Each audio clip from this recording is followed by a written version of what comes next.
That's a nice lock I'm seeing. That's my super inchy clown female. The sun is setting on a beautiful day here in Cape Coral, Florida, and it was a busy Monday. My daughter was sick, so I kind of got into the snake room a few times this weekend. We had an escapee. One of my albino water monitors got out. My own negligence, not leaving a cage door open. I just kind of was handling her, and then she kind of jumped out of my hands, and then I didn't want to get on the floor and chase after her, and so, but we found her. So you'll see that. I'll show you her a little later, but the good thing is that we have a very, very tight facility here. So once something gets loose in one room, we shut the doors. They have door sweeps on them, which is a good idea to always have. And I have to have those for my Burmese pythons and my anacondas because they're a prohibited species here, and so that's part of the repertoire, so to speak. But it's good to have because this way, if something gets out, you close the doors, and then you know the animal, whether it be a snake or lizard, is contained in one room. So she was contained in my my middle room, and I knew we would find her eventually. We looked a lot yesterday, I didn't find her, but sometimes you got to let them just get comfortable, and then they get complacent, and then they just come out, and so that's when Pablo snagged her. So all good. So we're gonna take a look at a few boas today, in addition to her, and some night footage, and then we'll wrap this thing up. Stay tuned. That's a nice lock I'm seeing. That's my super inchy clown female. It was a little on the small side, but she's got the age in her. She's just not that big. She's being bred by a super pastel inchy desert ghost. That's head clown. So we can produce some visual clowns here. Everything would be head desert ghost. And I'd love to see a super inchy clown that was head desert ghost. That would make my day. It's a nice lock though. Yeah, I mean this pairing just goes to prove that it's a lot of breeding ball pythons has to do with luck, but a lot of it has to do with age too. And so even though this female's not that big, she's got the age on her, and she does eat. She just sometimes doesn't eat the biggest prey item. So the good news is that if your snakes are not putting on the size on the scale that you would like, it doesn't necessarily even matter, because once they get the age, they will breed, and that's in nature. There's small females and there's big females, and that's just the way it goes, and they all breed. So be patient. That's the take-home message. This is a nice pairing. This is a lavender albino being bred by a leopard blackhead het lavender, which means we're going to try to produce some more leopard blackhead het lavenders. I told you this male is really old. He's small. He was the worst eater of all time. He was the worst breeder of all time, and then something just clicked for him. And like I said, it goes back to what I was saying earlier. Sometimes it's a lot about age more so than size, and it was just going to be a matter of time. I just didn't give up on him. He was just a weak eater, and he was he would breed females, or look like he might have been breeding females. I don't know if he was or not, but I wasn't getting anything because it just wasn't mature enough age-wise.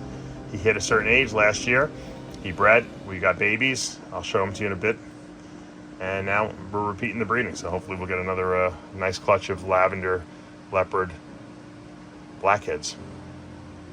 The dark morphs bring out the albinos much more. I guess you can say it brings the contrast in the albinos out much more than if you don't put the dark. If you put light morphs into albino, it just makes them almost like fades them. But the dark morphs seem to create more pop. I'll show you what I mean. All right, so that's my leopard, blackhead, lavender visual that we produced from that pairing last year. This is a male. Probably keep him and grow him up, and then I could, have all visuals. It's a really nice looking snake. I mean, a lot of people want to get this into their projects, and they want to get this into pied and possibly clown, and that's great. And this snake will get much more purple as it gets older because it is a lavender albino. It's not regular albino, but you can see how much more contrast in those yellows, just popping more, because the dark morphs will darken those yellows, like the leopard and the blackhead. So this male is great. I mean, these make, I mean, who wouldn't want this as like even a pet? I mean, this is like just a spectacular, if you're picking like one snake you want to show off to your friends and stuff like that and have on display, this is a gorgeous, gorgeous option, you know. Leopard, blackhead, lavender. Logan, are you showing the snake off? Yeah. You tell him what it is. It's a rhino rat snake, and basically, it's green on top, and it's actually blue on the bottom. Yeah. But it's probably in a couple of months, it's gonna turn blue. Blue. You gonna show your new friend the snake? Maybe he'll want to hold it if you show it to him. I don't want to hold it. No, you're scared? I'll tell your name. What's your name? What's your name? He's like Logan when Logan was a little kid. He didn't like soccer. Yeah, All right. I was only 3. Logan's a little educator, a little snake educator. Oh, he got him. He touched it. You like the way it feels? Yeah? You feel soft? Yeah. Smooth? Logan, that thing's getting big. Pretty soon it's going to be gigantic. Yeah. You want to hold him on your arm like Logan? You want to hold him?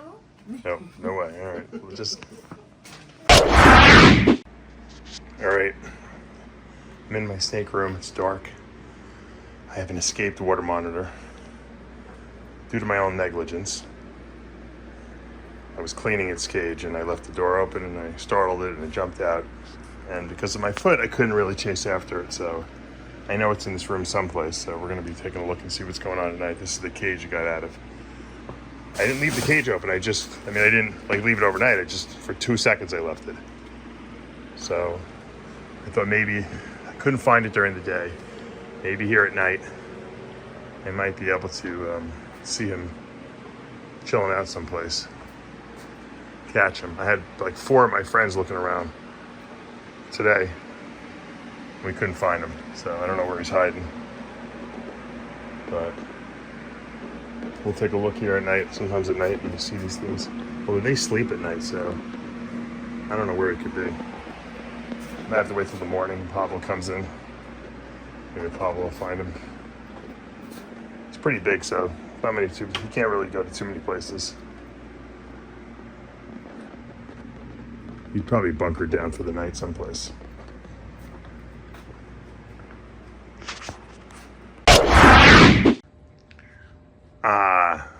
I'd love to come into my snake room at night. It's like 11:30 at night. All the lights are out. Look at the annulated boas. They're all out and moving around. You would never know this. You would never guess that they were out if you didn't look in the middle of the night. See them. Look at them. These guys are all like asleep all day long, and now they're out checking each other, checking out the cage, crawling around. So cool. See the green tree pythons. Oh, they shed. Look, they're breeding. Looks like they're breeding. That's a good sign. The lighting is, my light on my phone is reflecting poorly off the. Let's see if we can sneak in here. Take a little look. A little look-see. Look at that. Bright. The light's a little too bright. You get the picture. They're definitely breeding. That is awesome. Weren't doing this before. Look at these snakes. Look at how weird these olive pythons are. Look at that female. She thinks she's a cobra. And the male is right next to her, all curled up. And she's got her head raised up like she is a king cobra. How funny is that? Is that awesome? They love these olive pythons love being outside. They really do. It's like 75 degrees now. They're like, the sun just went down. They were basking out here. And they do the funniest things, really. I'm so amused by them. I could stay out here for hours and watch them outside in this outdoor enclosure.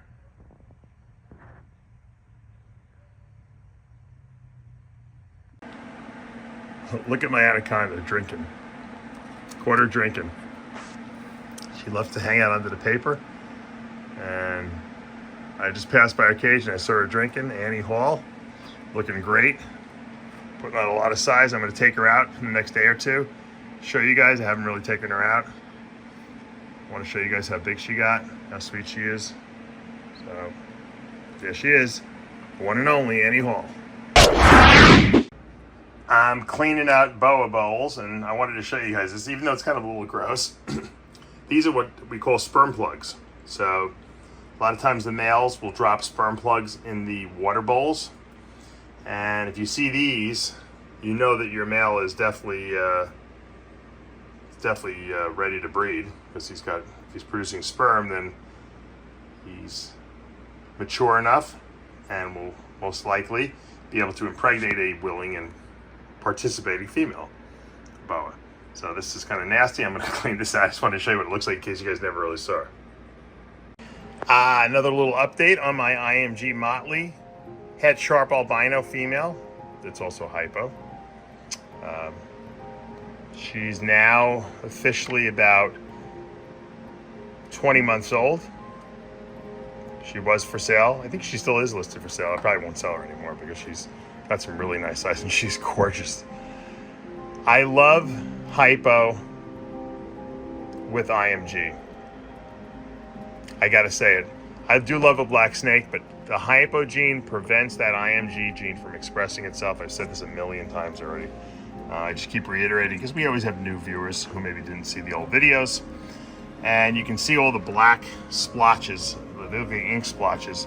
That's the increasing melanistic gene, or IMG gene, that's trying to deposit as much melanin as possible as the snake ages.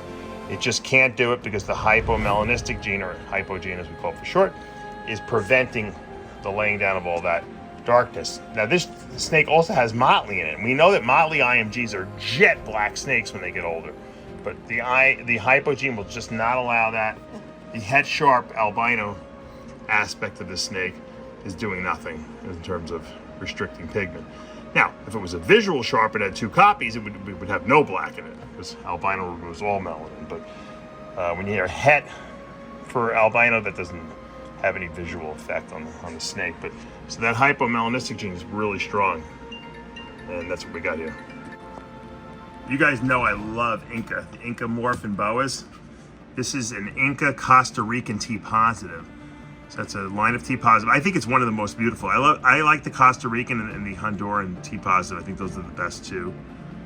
Those just happen to be my favorites, but I mean they're all really nice. But that's an Inca Costa Rican T positive. Inca is very dark, so when you take away some of the darkness, you get these chocolatey colors, and it looks almost IMG really, but it's not. There's no blacks in it, and it's 66% het leopard, so it probably is het leopard, and that's why it's got some visual leopard cues to it as well. But this male, oof, I can't wait to breed him next year. He is spectacular. He's about 20 months old too. He's small, but you know these snakes are dwarf boas, so I mean he could potentially breed this year, but I'll probably wait till next year. The dwarfs usually need a little, like an extra year on them, the males, because they're so tiny. But he's really spectacular. And to give you an idea, this is a very nasty Inca male that's het T positive. It's het for a Nicaraguan T positive, but this is just like I said, an Inca without the visual T positive, and you can see it's dark. It's very dark, and you can see the other male had all those chocolates in him. So yeah, he's gonna grab me, this guy. So I'm gonna stop right now. What's a Monday without checking out fresh shed, super hypo, black-eyed leucistic Burmese python. What a beautiful snake this girl. I love this girl so much. Oh, do I love her. I'm so happy I have Burmese pythons and I can keep them still here in Florida. Oh, what a beauty. I gotta take her and do some cool videos with her in the next week. I think I'm gonna have a big snake day this week. I'm gonna take out the Burms, I'm gonna take out the anaconda, and we're gonna do a little big snake video. That's what I got planned. But I miss these guys. I haven't really taken them out that much. But, all right, there she is. I gotta give you a name. We gotta come up with a good name for you. And it can't be like a snowflake or something like that. It's gotta be like a cool name. If anyone has any suggestions for naming this super hypo black-eyed leucistic Burm, let me know. All right, guys, that's going to do it for today here at Palumbo's Pythons and Boas. Hope you enjoyed some of the night footage we had. Looks like we got some green tree pythons breeding here. That's good. Who knows? By the end of the year, or maybe in a couple months, we'll have another clutch. So we have 7 right now that we're feeding, and that was a successful first clutch for us, and maybe we'll even get a second clutch. Hopefully this this female won't die like the other mother did, unfortunately. That's a tragedy, but comes with the territory sometimes. So I'll probably be holding back most of those 7, growing them up so I have some captive borns that will be the future of my green tree python breeding projects. You see, I've already started a new project now. Now that I have babies, I can call it a project. You hear the birds? Wow. Those are the peacocks, because the peacocks start at night. They will fly up in the trees. They're never in trees, except at night. They go up in the trees and they hide up there, or they sleep up there, I should say, to stay away from predators, I would assume. Smart birds. All right, I hope you enjoyed today's video. If you did, make sure you show me the love. Hit that subscribe button, turn on those notifications, hit that like button. I'll see you back tomorrow morning.